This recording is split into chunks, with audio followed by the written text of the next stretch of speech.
Hello and welcome back to Mandarin Pod for Children. I'm Grace, your host and Mandarin learning coach.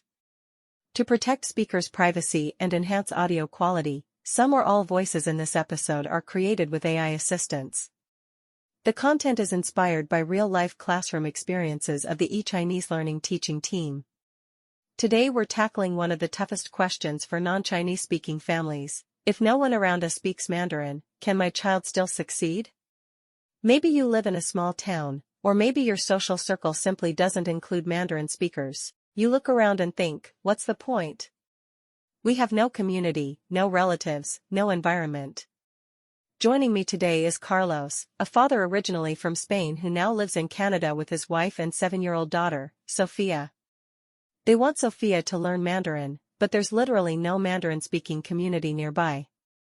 Carlos, thank you so much for joining us. Thank you, Grace. I'm really glad we're talking about this. Because honestly, sometimes I feel like we're trying to grow a plant in the desert. That's such a vivid image. Tell us more, what does it feel like day to day? Well, Sofia loves her online Mandarin classes. She sings the songs, she repeats after the teacher. But once class ends, that's it. None of her friends speak Mandarin. We don't speak it. Even in our city, there aren't many opportunities. So she has this Mandarin bubble once or twice a week, and then a big English and Spanish world the rest of the time. I worry the bubble will just pop. Carlos, I know so many families who feel the same way. The good news is, you're not actually in a desert. You just need to plant microgardens. Let me explain. In language acquisition research, there's a concept called input flooding, the idea that kids need lots of exposure to a language. But here's the trick, that exposure doesn't have to come from neighbors or friends. It can come from micro-immersion, small, intentional doses of language woven into daily life.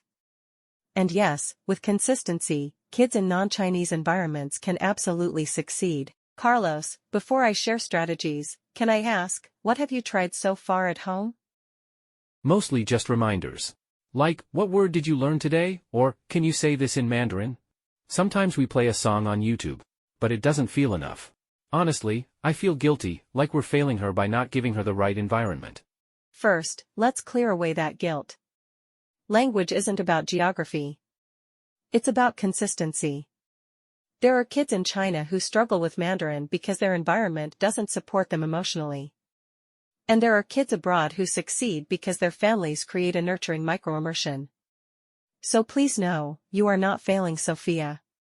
You're just looking for the right tools. That's really encouraging. I needed to hear that. I'm glad. Now let's talk about what works in a non-Chinese environment.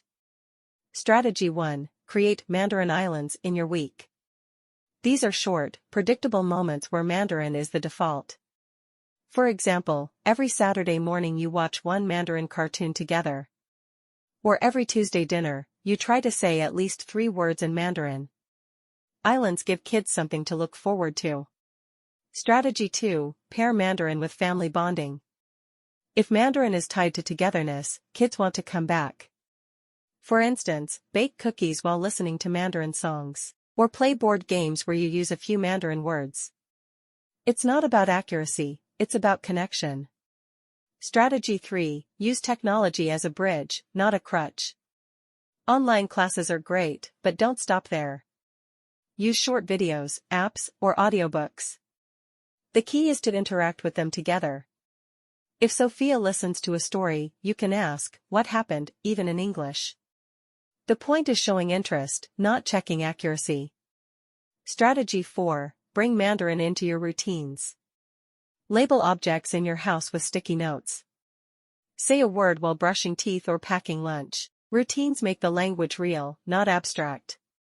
Strategy 5. Celebrate milestones out loud. Kids in non-Chinese environments need extra reminders that progress is happening. When Sofia uses even one Mandarin word, tell her, that's amazing, you just said something in another language. That builds her sense of identity as a Mandarin speaker. I really like the Mandarin Islands idea. It feels doable. Right now everything is random, I'll just bring it up whenever. But if we had set times, maybe it would feel more natural. Exactly. Kids thrive on predictability. When Mandarin is tied to specific family rituals, it feels less like homework and more like a tradition. But Grace, what about community? I mean, if she never talks to another child in Mandarin, isn't she missing the most important piece, real interaction? That's a great point. And here's the reality, yes, peer interaction accelerates language. But it's not the only path. For Sofia's age, exposure and confidence are more important than peer conversations. That said, there are ways to simulate community, pen pals or video pals. Some programs match kids with others learning Mandarin worldwide. Online story clubs. Many teachers host small group reading or singing sessions. Family audience. Even if you don't speak Mandarin, you can let Sofia perform a word or song for grandparents over video call. Audience creates accountability. Remember, community doesn't have to mean physical neighbors. It can be virtual, or even symbolic, as long as Sofia feels she has listeners. That's a big relief. I was thinking we'd have to move cities just for her to keep learning. Not at all. In fact, some of my most successful students live in rural towns with no Mandarin speakers around. Their parents simply built small but consistent Mandarin spaces at home. Let's talk about a mindset shift too. Many parents believe, if my child doesn't use Mandarin daily with others, they can't succeed. But research shows the opposite. What matters most is frequency of positive encounters, not constant immersion. In other words, 5 minutes of joyful Mandarin each day can beat an hour of forced study once a week. It's about quality, not just quantity. That's really encouraging. I think we've been focusing on the wrong thing, comparing ourselves to families who actually speak Mandarin at home. Exactly. Comparison steals your joy. Your family's journey is unique and valid. Before we wrap up, let me share 5 practical takeaways for families in non-Chinese environments. First, build Mandarin islands. Predictable rituals anchor the language.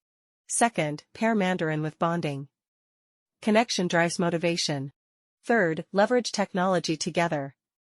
Don't just hand your child a device, join the experience. Fourth, simulate community creatively. Pen pals, small online groups, even family audiences. Fifth, measure progress in smiles, not sentences. If your child enjoys the process, fluency will follow. Grace, I can't thank you enough. I came here feeling guilty and discouraged. Now I feel like we can actually do this. Even in our little Canadian town. You absolutely can. Sofia doesn't need a whole city speaking Mandarin. She just needs your steady encouragement and these small, joyful practices. That's more powerful than you realize. I'll start with Mandarin Islands this week. Maybe Saturday morning cartoons in Mandarin. It sounds like fun. Perfect. And remember, the goal isn't to recreate China in your living room. The goal is to give Sofia repeated, positive touchpoints that tell her, Mandarin belongs in my world.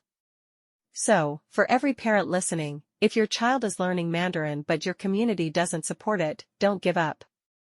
Your home can be the environment. Your family can be the community. And yes, your child can succeed. Carlos, thank you for your honesty today. I know many parents will see themselves in your story. Thank you, Grace. This conversation gave me hope. If you'd like help creating a Mandarin routine at home, try a free one-on-one lesson at eChineseLearning.com. Our teachers can guide you with personalized strategies for your unique situation. Until next time, I'm Grace. Stay patient, stay creative, and remember, even small seeds can grow in unexpected places.